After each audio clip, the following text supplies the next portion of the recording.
Assalamualaikum warahmatullahi wabarakatuh. Waalaikumsalam warahmatullahi wabarakatuh. Kembali lagi di podcast Uda Fikri.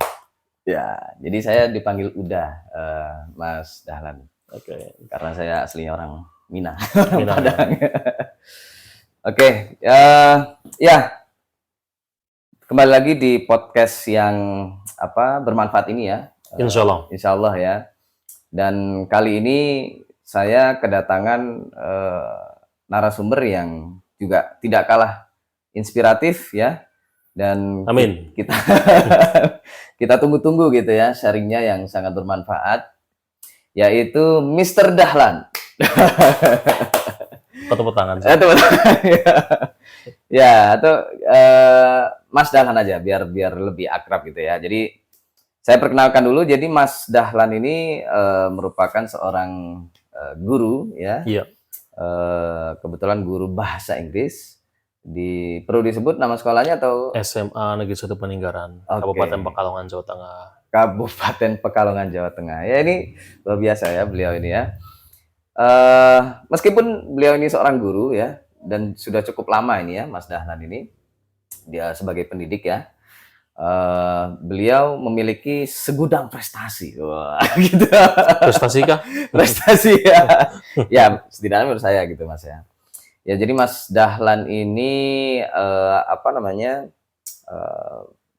pernah dan mungkin sudah gitu ya beberapa kali keliling dunia ini kira-kira ya. Ya, gitu kira-kira Mas? Sebagian belahan dunia. Belum Ya. semuanya, Semuanya ya, sebagian kecil. Oke. Nah, jadi beliau ini dari, kalau bisa dibilang dari desa ya, atau dari kampung gitu ya. Dari kampung. Dari kampung ya, di pedalaman Jawa Tengah. Enggak juga ya. Jawa Tengah nggak ada pedalaman. Enggak ada pedalaman ya. Ya, daerah terisolir ada sih. Terisolir, oke. Nah, itu ternyata beliau sudah berkali-kali gitu ya ke luar negeri. Gitu Mas Dahlan, ya kan? Kalau mau disebut beberapa, beliau pertama kali ke luar negeri kemana Mas?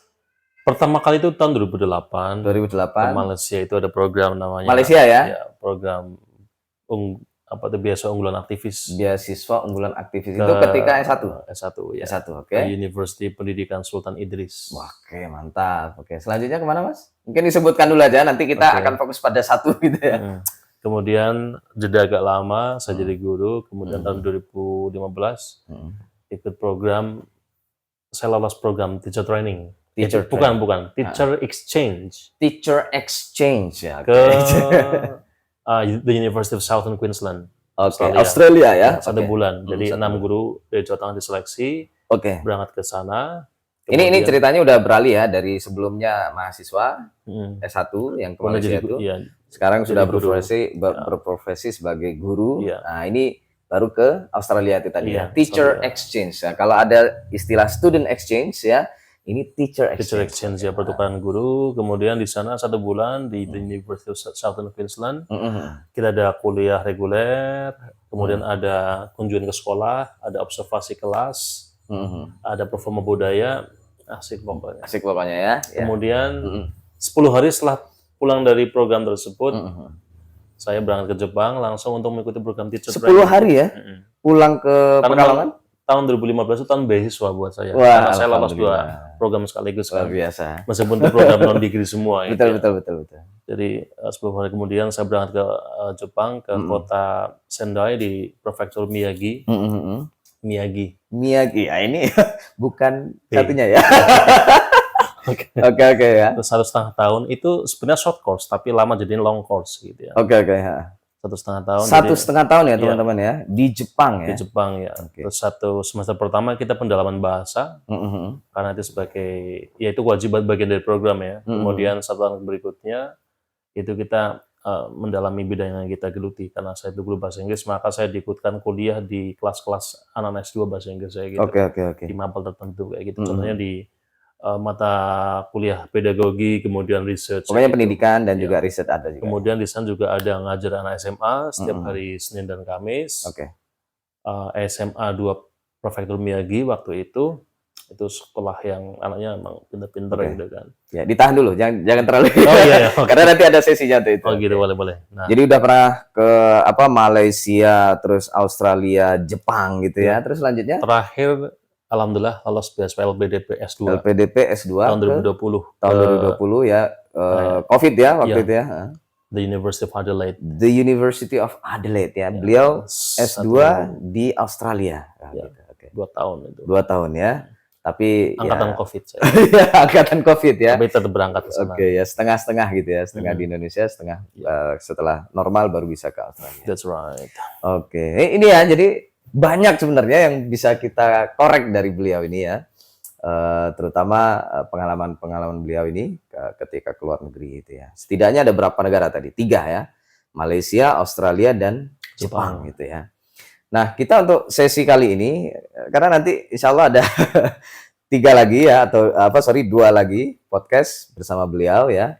Mudah-mudahan Anda tidak bosan ini dengan Mr. Dahlan ini yang saya kira juga masih sangat muda ya. Oh, jelas. Jelas. Lima jiwanya. Iya, jiwanya. Semangatnya.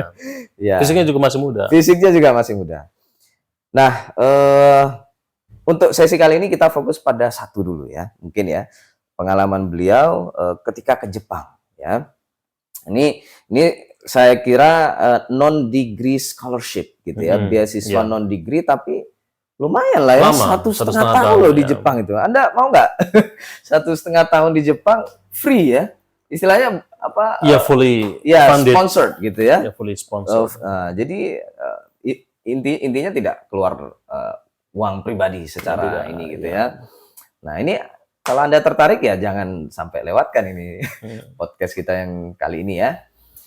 Nah jadi kita fokus kepada pengalaman beliau untuk bisa mendapatkan pengalaman tadi ya ke Jepang selama 1,5 tahun. Meskipun tidak mendapatkan gelar, nah tapi itu kan sangat worth it gitu ya, sangat berharga itu untuk bisa mendapatkan itu.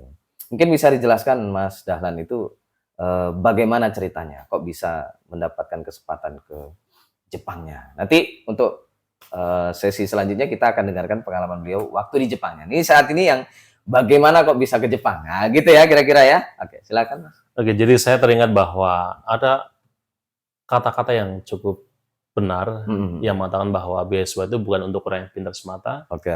Tapi orang yang mau gitu ya. Jadi orang yang merasa secara akademik itu tidak begitu cerdas, tapi dia mau dapat beasiswa dan kuliah, gitu ya, baik dalam maupun luar negeri, itu punya kesempatan yang sama gitu ya.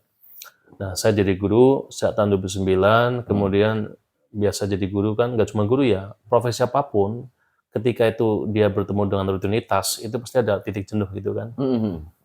Kemudian saya jalani profesi guru beberapa tahun, 2009 sampai 2014, ada semacam ya perasaan burnout itu ya. Ada keinginan untuk self improvement ya. gitu kan, self improvement juga gitu kan. Ada keinginan untuk beautiful escape gitu kan. Kalau seorang ASN ya atau karyawan pekerja apapun itu yang bekerja di bawah sistem, betul. pasti menghendaki ada kebebasan, tapi kan kita dibatasi ya. Ada istilah cuti itu kan yang terbatas jumlah harinya. Nah, satu-satunya cara supaya kita bisa cuti yang lama gitu mungkin ya. Lama bisa dapat beautiful escape ya. Ya dengan cara itu dapat beasiswa gitu. Ya, kita bisa jalan-jalan, bisa kuliah itu kan. Dalam kerangka yang disebut dengan tugas belajar. Iya, tugas belajar ya, bisa bebas dari rutinitas secara legal gitu kan. Betul. Kayak gitu sehingga saya memberanikan diri untuk cari peluang-peluang beasiswa. Ternyata kita hidup di zaman kemudahan mengakses informasi. Betul. Dan alhamdulillah banyak sekali beasiswa ternyata. Beasiswa. Hampir semua negara itu punya beasiswa yang dialokasikan buat orang asing sebenarnya. Betul. Indonesia juga punya namanya program Dharma Mahasiswa gitu. Betul. Begitu juga Jepang. Kalau Jepang tuh saya rasa itu termasuk negara yang generous memberikan beasiswa banyak sekali. Bukan cuma sektor bukan cuma pemerintah Jepang saja yang memberikan beasiswa, tapi juga sektor swasta kayak dari perusahaan. Mereka kan punya CSR ya. Betul. Yang dialokasikan untuk pendidikan dan mereka tuh alokasikan untuk membiayai itu studi beberapa orang yang melamarnya itu. Betul. Dan saya pelajari, saya tertarik dengan beasiswa Monbusho. Monbusho. Monbuka Gakusho sebenarnya itu ya. Monbuka Gakusho. Tapi orang sering menyingkatnya menjadi Monbusho. Karena agak sulit. Iya. Itu Monbusho. adalah Kementerian Pendidikan Riset Teknologi Jepang itu kan. Jadi beasiswa tersebut tuh diberikan pada orang di luar negara Jepang, terutama negara-negara yang perusahaan-perusahaan Jepang tuh punya investasi di sana. Oke. Gitu. Dan saya pelajari mana yang paling cocok nih. Ternyata yang paling memungkinkan bagi saya adalah beasiswa teacher training. Oke. Gitu. Saya pelajari persyaratannya. Ternyata sekali tembak dapat. Alhamdulillah ini karena Allah Subhanahu wa taala dan doa orang tua dan teman-teman gitu. Sebentar Mas. Jadi itu sebenarnya Jepang itu memberikan banyak jenis ya beasiswa begitu ya. Iya. Mungkin S2 juga, S3 dan seterusnya gitu ya. Nah, ini salah satunya yang beliau sudah dapatkan itu adalah yang disebut dengan teacher training atau dalam bahasa Jepangnya Monbusho atau bagaimana itu? Bukan, maksudnya Monbuka Gakusho itu penyedia beasiswanya. Penyedia beasiswa. Kalau lembaganya ya, kalau di Indonesia itu ada LPDP. LPDP, oke. Penyalurnya. Penyalurnya. Sumbernya dari pemerintah Jepang. Semuanya dari pemerintah. Kalau LPDP kan sumbernya dari pemerintah Indonesia. Gitu. Betul.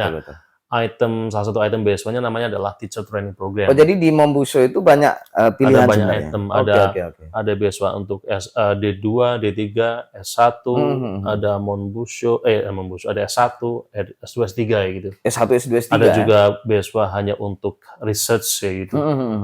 Ada exchange student. Oke, sebenarnya banyak ya. Jadi itu sebenarnya searchable ya, itu bisa dilihat di Google ya. Banyak sekali. Jadi silakan. Dan itu masih aktif sampai sekarang kan, Mas ya? Masih aktif. Masih ada. Ya.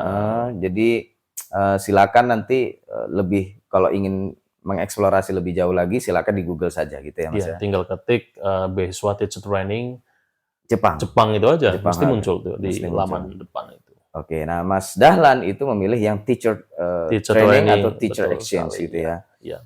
Oke. Ya selanjutnya gimana Mas? Kemudian sebenarnya alasannya banyak sekali ya kenapa saya mencoba mendapatkan beasiswa tersebut ya. Di antaranya tadi nggak bisa dipungkiri orang kan boleh punya personal objektif ya. Oke lah kalau misalnya kita dapat beasiswa tujuan untuk mengembangkan diri boleh, tapi boleh dong disisipi kayak pengen jalan-jalan ke Sakura refreshing gitu ya. Gitu kan. Apalagi saya udah terkungkung lama di dunia penuh dengan rutinitas itu kan. Iya, oke. Tapi ada hal yang benar-benar membuat saya tuh benar-benar ingin ke Jepang waktu itu. Di antaranya adalah tentang pendidikan karakter gitu kan. Saya pengen belajar banyak tentang bagaimana sih pendidikan karakter di Jepang itu diimplementasikan di lembaga-lembaga formal kayak sekolah gitu. Betul. Apalagi kan porsi tentang topik pendidikan karakter di kurikulum kita itu kan cukup besar itu kan. Guru mata pelajaran apapun harus mengintegrasikan pendidikan karakter dalam pembelajaran itu. Nah, saya penasaran kenapa orang Jepang bisa terkenal kebersihannya, sopan santunnya, betul.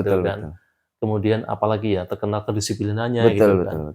Nah, itu kan bisa dipelajari dengan berbagai cara, tapi paling efektif menurut saya adalah dengan terjun langsung ke tempatnya, bergaul dengan mereka, apalagi punya kesempatan melihat proses pendidikan di sekolahnya sana gitu. Dan saya mendapat jawabannya gitu. Itu menariknya gitu.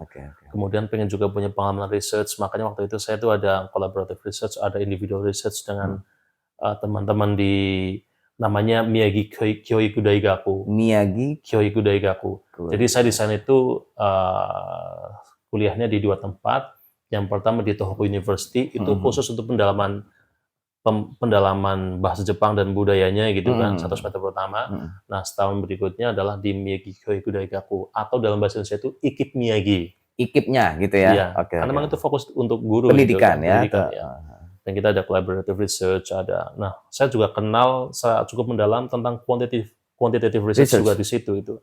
Kebetulan waktu itu supervisor saya dosen orang Australia, namanya Pak Adrian Leys, tapi beliau sudah menjadi warga negara Jepang. Gitu kan, dan beliau menjadi supervisor saya.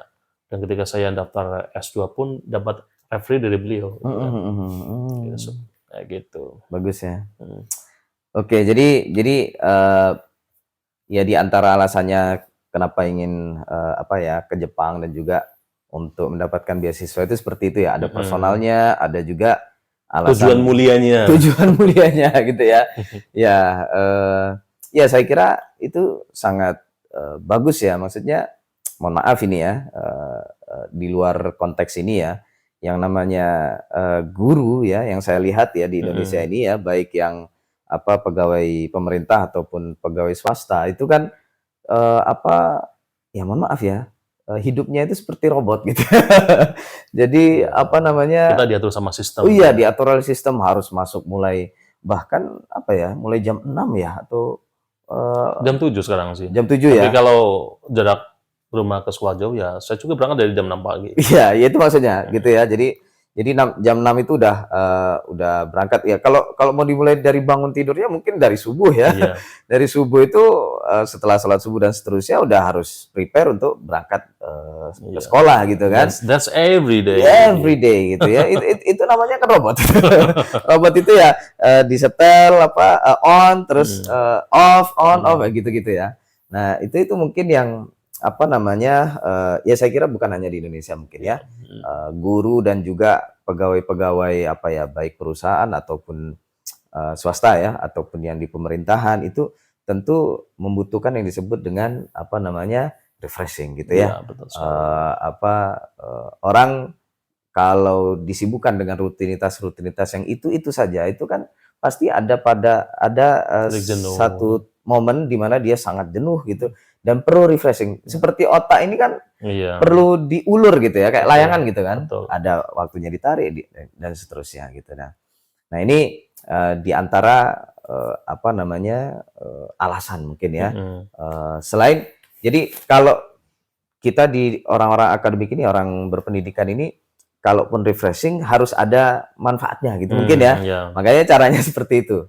Jadi kita mencari beasiswa dan juga yang ada sisi positifnya, yaitu kita dapat ilmunya, dapat pendidikannya, refreshingnya juga dapat. Jelas banget ya. Ya, gitu ya teman-teman ya. Jadi berarti ini sangat bermanfaat ya Mas ya. Insya Allah. Beasiswa semacam ini terutama untuk para guru ya. Jadi beasiswa ini untuk guru Mas ya? Para guru ya. Oke, mungkin ada syarat-syarat yang khusus atau Kalau bagaimana? syarat spesifiknya sih biasanya kan memang dari pihak penyelenggaranya kan melakukan modifikasi dia, Oke. improvement itu kan. Selalu ini ya, ada setiap tambahan update itu kan. oke, Ya oke. kan. Dulu suatu saya daftar itu Itu tahun berapa berarti? tahun 2015. 2015 ya, udah lumayan lama ya. Ya, tapi saya waktu itu pada saya daftar itu belum ada keharusan untuk memiliki kecakapan bahasa Jepang dasar tuh kan. Oke. Tapi kalau sekarang kayaknya sudah ada gitu. Oke, jadi harus Dulu cukup bisa bahasa Inggris cukup gitu. Oke. Tapi kalau sekarang harus ada pemahaman bahasa Jepang dasar karena kalau nggak salah tuh sekarang tuh ada tes bahasa Jepang juga tapi dasar tuh. Dasar ya. Iya. Jadi itu di luar beasiswa itu atau bagaimana? Ketika Enggak, bagian dari proses seleksi, bagian dari proses seleksi. Oke. Kemudian satu lainnya adalah guru sains, kecuali itu kalau satu guru bahasa lokal mungkin ya. Kemudian guru kewarganegaraan kayaknya juga Anda bisa. Oh, ada Yang jelas nanti cek di itunya ya. cek di website-nya ya. Website-nya itu Karena kan. dia selalu ada perubahan-perubahan gitu ya. gitu ya. Jadi teman-teman karena beliau ini juga sudah lumayan lama pengalaman ketika mengikuti beasiswa ini ya dan tentu ya ada perubahan-perubahan gitu pastinya, ya.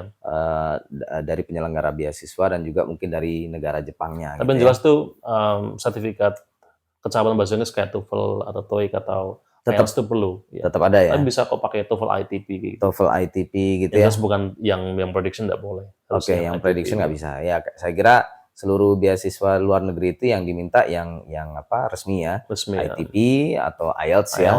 Dan seterusnya gitu. Oke. Cuma mungkin yang jadi pertanyaan tadi ya, yang kemampuan bahasa Jepangnya gitu ya. Apakah harus punya saya nggak tahu tes bahasa Jepang itu apa namanya gitu ya. CLPT namanya. CLPT dulu. CLPT ya.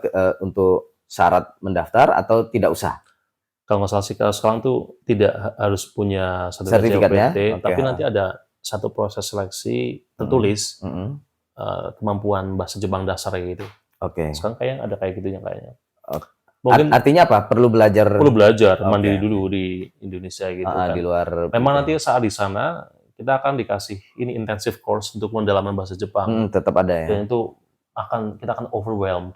Seriously, karena setiap pertemuan kita akan diminta untuk menguasai paling nggak tuh 10 kosakata, beberapa tata bahasa gitu, dan beberapa kanji gitu. Jadi 1 minggu itu dibagi, ada kita harus ikut kelas kanji, harus ikut kelas Oke. tata bahasa, harus ikut kelas grammar. Tapi itu nanti waktu di percakapan Jepangnya itu, ya. Waktu Jepangnya. Oke. Tapi di Indonesia harus punya dasar dulu supaya di sana tuh Oke.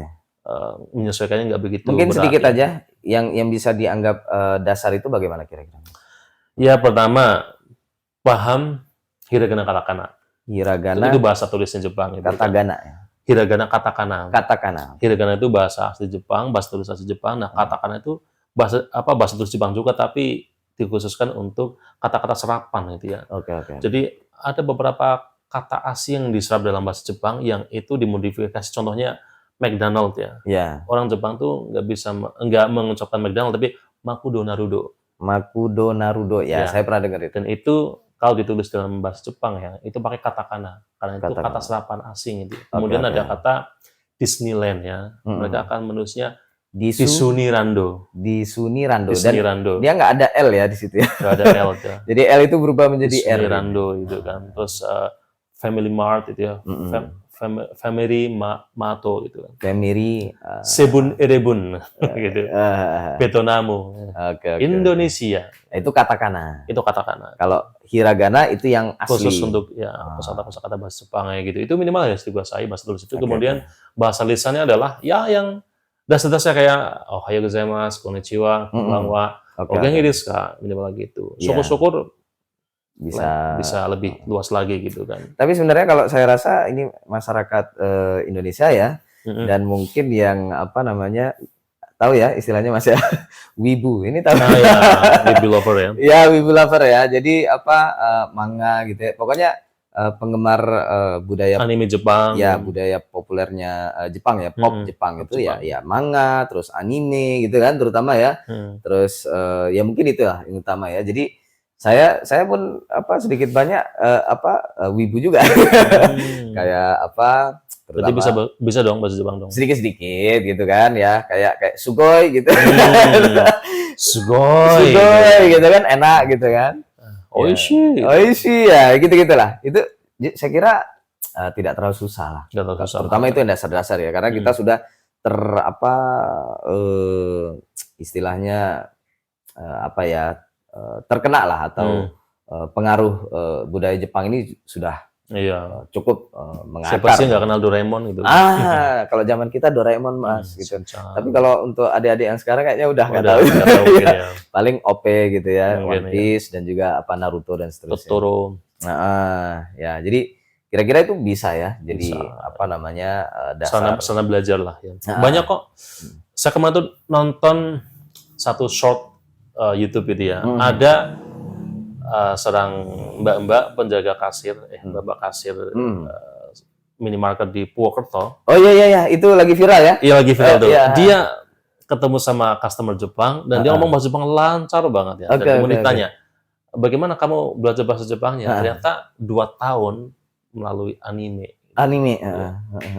Otodidak kayak gitu. Otodidak ya. Karena bahasa itu mungkin terutama begitu ya. Jadi kita sering terpapar gitu istilahnya dengan bahasa itu ya, listening atau reading gitu ya. Dan kita praktekkan lewat terus dipraktekkan gitu ya. Baik ya, kalau saya dulu ketika bahasa Inggris itu sering di depan kaca sendiri gitu kan. Atau kalau sekarang malah lebih bisa dieksplorasi lagi. Kalau sekarang tuh istilahnya nggak ada lisensi ya untuk kita nggak bisa belajar bahasa asing ya, karena sekalipun kita nggak punya guru, kita nggak punya uang untuk bayar private course, kita bisa belajar lewat YouTube. Iya, YouTube, aplikasi. Betul. Banyak sekali. Dan banyak sekali website-website yang bahkan menyediakan ini ya, for free ya. Platform untuk belajar bahasa seluruh dunia. Ada, saya pernah tahu juga itu ya.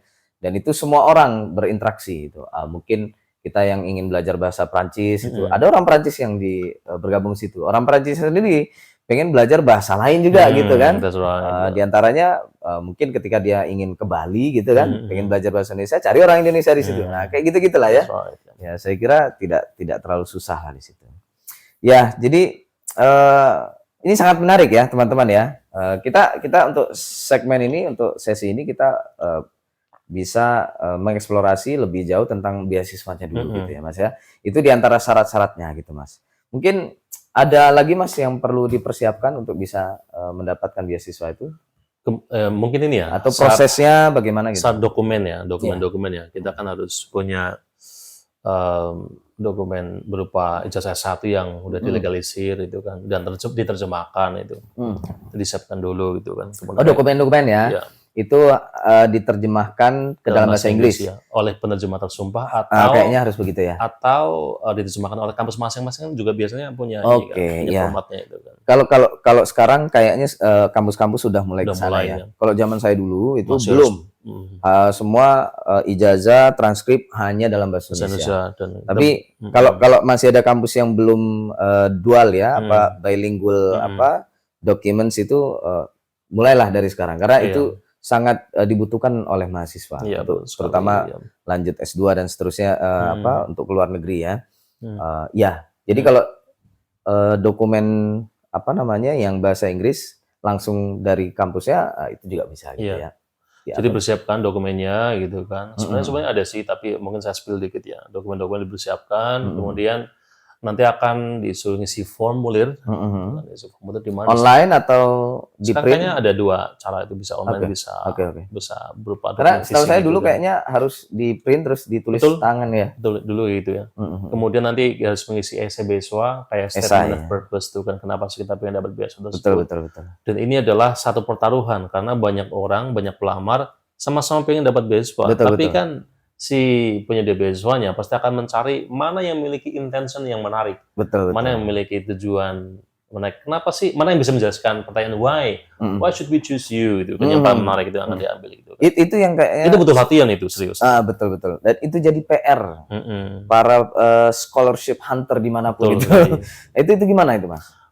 Banyak juga orang yang merasa dia tuh resumenya udah bagus, artinya pengalaman organisasinya, pengalaman keterlibatan dalam bidang research itu atau yang relevan dengan bidang dia geluti itu banyak, tapi begitu dia menulis essay ternyata kurang dalam gitu kan, kurang memiliki hook gitu kan, kalau memiliki dia tarik sehingga dia gagal tuh. Makanya bahkan sampai ada seminar yang mengulas tentang essay khusus karena yang itu butuh special tricks.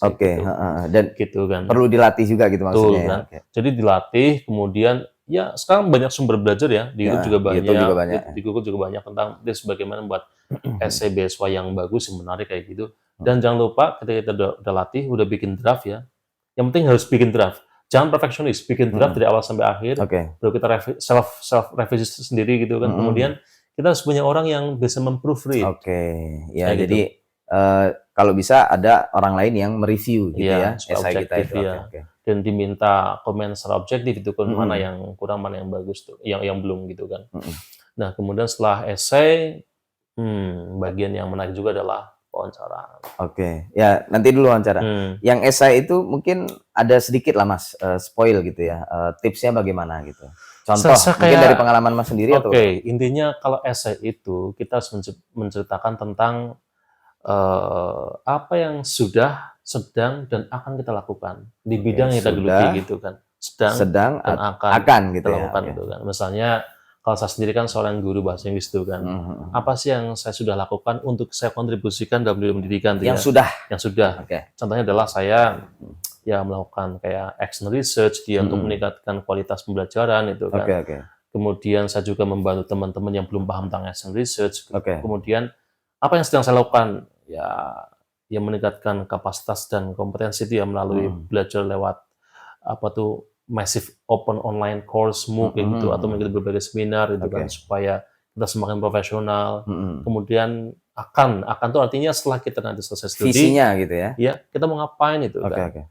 Nah, saya pengen membantu teman-teman nanti tentang research itu kan dalam dunia pendidikan ya gitu kan. Atau saya pengen memberikan, ya intinya yang pertama kan saya pengen meningkatkan kualitas kelas saya gitu kan. Yang kedua saya pengen memberikan dampak bagi teman-teman guru saya gitu. Teman-teman guru bahasa Inggris, kolega gitu kan. Dan essay itu, dan ketika kita menyampaikan rencana itu harus realistis. Nggak boleh terlalu bombastis. Misalkan saya ingin merubah kurikulum. Siapa lo? Siapa tuh ya? Saya pengen merubah sistem pendidikan atau apa yang kurang realistis. Pokoknya yang benar-benar bisa kita jangkau gitu. Dan itu benar-benar berdampak, sekalipun dampak itu nggak harus besar banget ya, tapi berdampak. Karena mereka setidaknya di sekitar kita. Nah, gitu. Kayak gitu.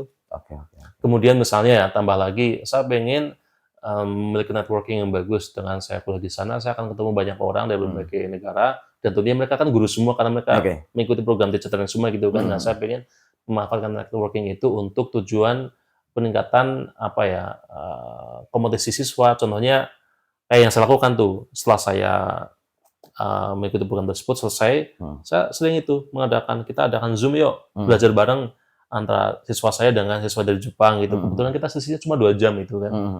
2-3 jam, jadi kan nggak begitu. Tapi kalau misalnya sama yang Amerika kan berat, kita siang sana malam itu.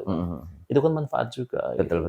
Nah, hal-hal kayak gitu yang saya rasa akan dari sebuah visi yang realistis yang berdampak bagi pendidikan. Ya, dan itu yang biasanya bisa menarik kayak gitu. Penyeleksi beasiswa itu gitu ya.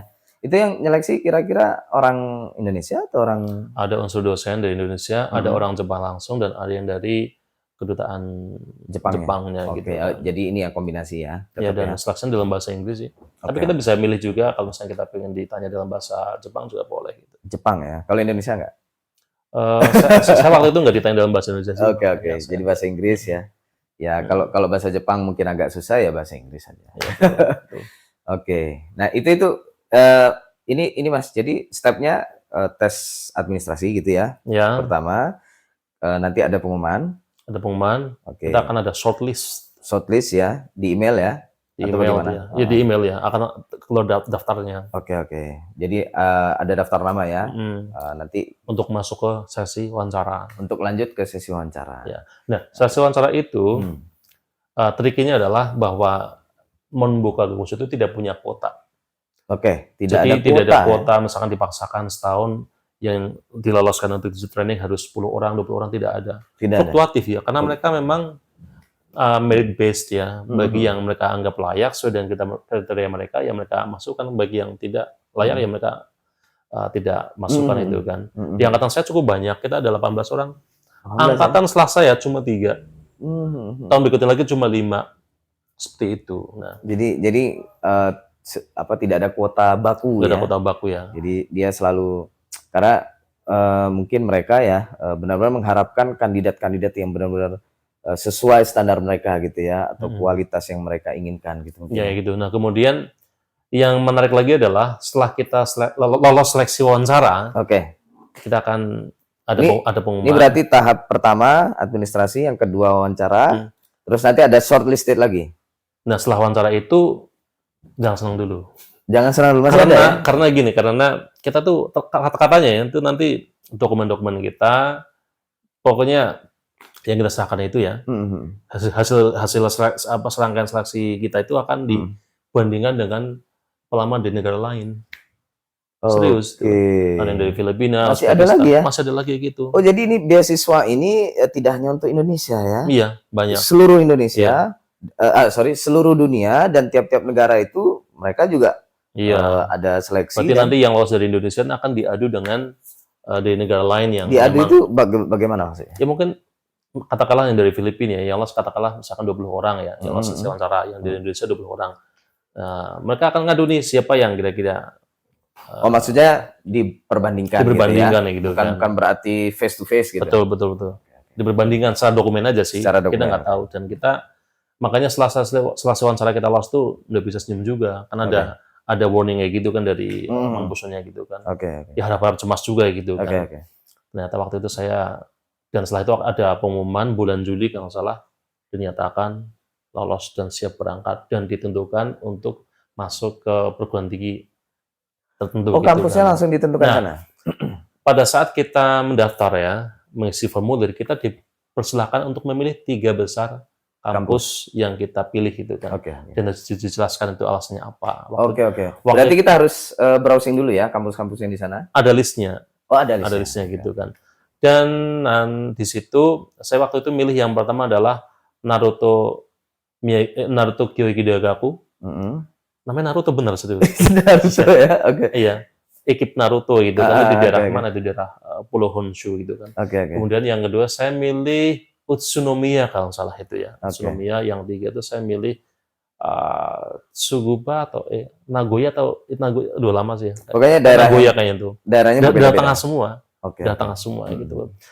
Tapi setelah kita milih kampus nanti ada satu section di mana di situ tertulis kalau Anda nggak Lulus. lolos di program tinggi pilihan, Oke, maukah dipilihkan sama Monbusho? Oke. Nah, kalau kita mau ya paling iya, tapi berarti siap-siap kalau kita dapat kampus lain yang di luar top 3 tersebut. Oke. Mas Dahlan begitu? Saya dapatnya yang tidak Bukan situ, dari ya. 3 itu Iya, ya? Oke, betul. oke, oke. Dan Dapatnya sebaiknya yang kayak gitu mungkin ya?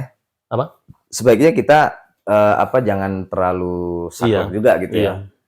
Yang penting kan ke Jepang. Yang penting kan ke Jepang ini.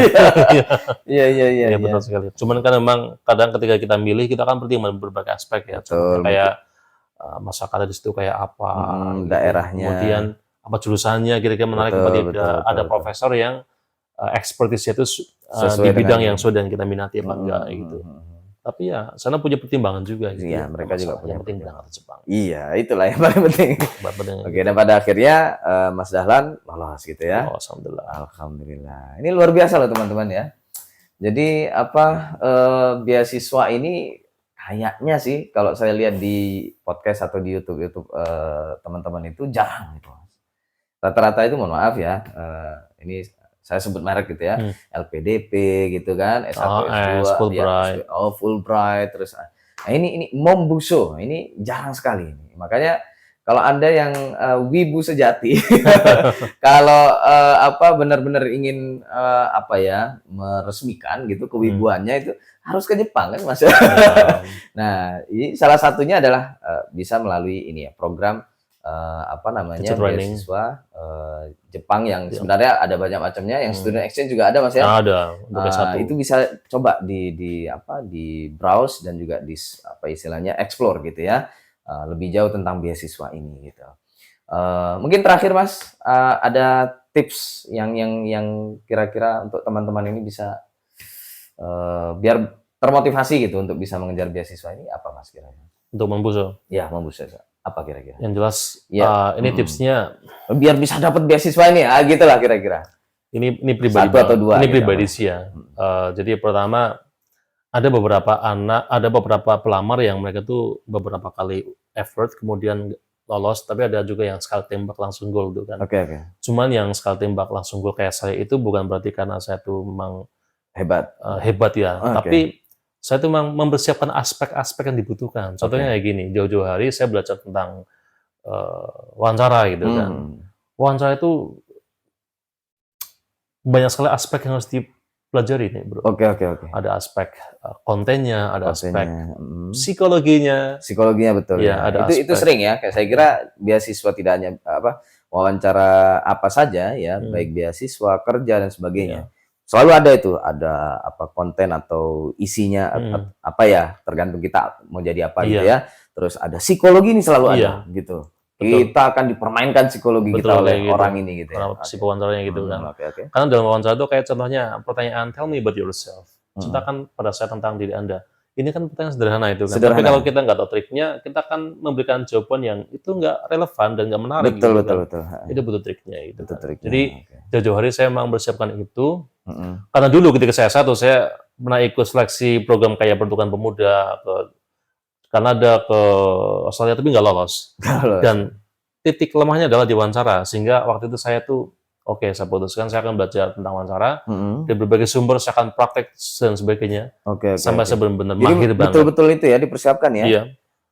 Gimana cara mempersiapkannya? Ya itu, kita belajar, kita baca-baca banyak buku lah ya. Banyak buku. Wawancara ada hubungannya dengan kemampuan retorika, kemampuan komunikasi. Bacalah bukunya Larry King, Seni Berbicara gitu kan. Bacalah bukunya kayak Dale Carnegie gitu kan. Pokoknya buku-buku yang berkaitan dengan wawancara dan harus memiliki role model.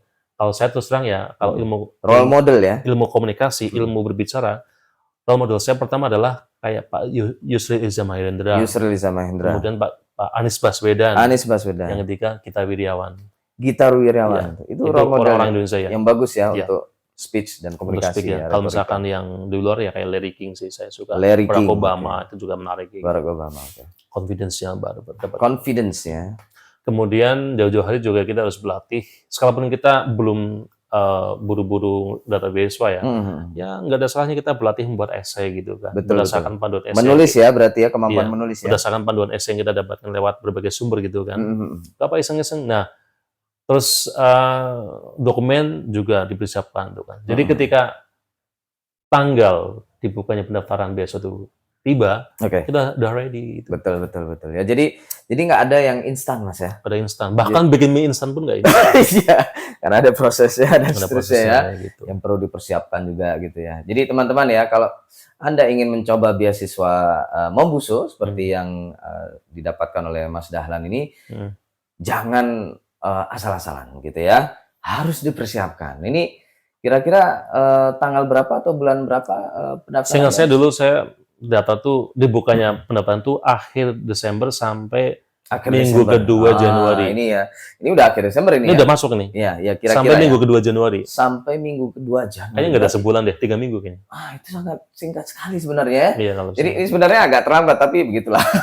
apa. Mudah-mudahan masih ada cukup waktu buat teman-teman ya untuk mengejar ini ya. Setidaknya ada 3 mingguan ya. Kalaupun nggak tahun ini bisa tahun depan. Betul sekali. Itu setahun sekali aja. Setahun sekali ada. Setahun sekali aja. Usia dibatasi 34 maksimal. 34 tahun. Dan itu benar-benar di ini ya, diatur dan strict dihitung. Kalau nggak salah maksimal itu April gitu ya. Jadi 34 itu jatuhnya per tanggal submission dokumen. Per tanggal submission dokumen. Nah itu, kalau Anda yang masih di bawah 34 tahun lah, jangan dilewatkan lah. Apalagi Anda guru gitu ya.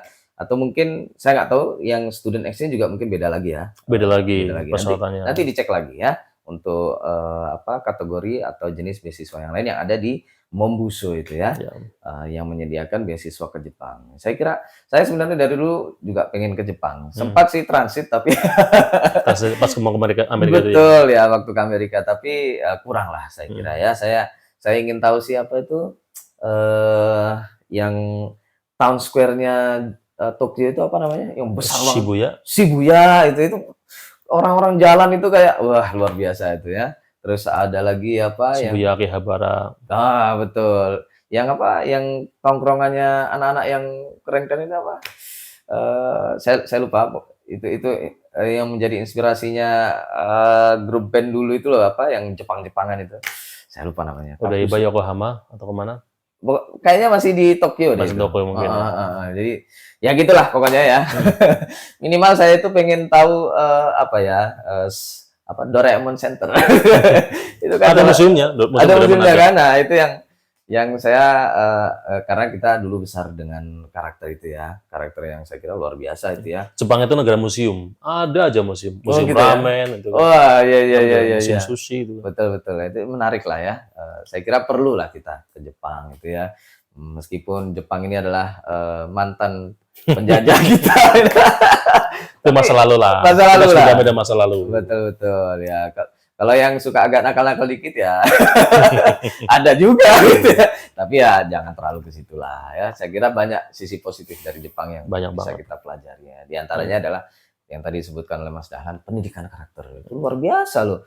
Anak kecil itu sangat berkarakter gitu ya. Menghargai orang tua. Menghargai orang tua, dan kalau bersalah mohon maaf gitu. Dan kan terkenal Jepang itu ya. Kemudian customer service-nya tuh top gitu kan. Top chair ya. Top banget, betul. Ini perlu ya teman-teman ya. Nah, saya kira itu cukup Mas Dahlan untuk segmen ini untuk tentang beasiswanya ya. Oke. Nanti untuk podcast selanjutnya kita akan dengarkan pengalamannya di Jepang. Ini yang paling penting ya. Beliau ini orang Jawa, kalau mau disebut totok gitu, asli gitu. Itu ketemu dengan orang Jepang yang mungkin secara budaya beda gitu ya, dan seterusnya. Ini perlu kita dengarkan juga nanti ya. Terima kasih Mas Dahlan. Ya, sama-sama. Senang bisa berbagi, semoga bermanfaat. Ya, kita ketemu di podcast selanjutnya. Assalamualaikum warahmatullahi wabarakatuh. Bentar ya, mudah-mudahan masih. Kalau masih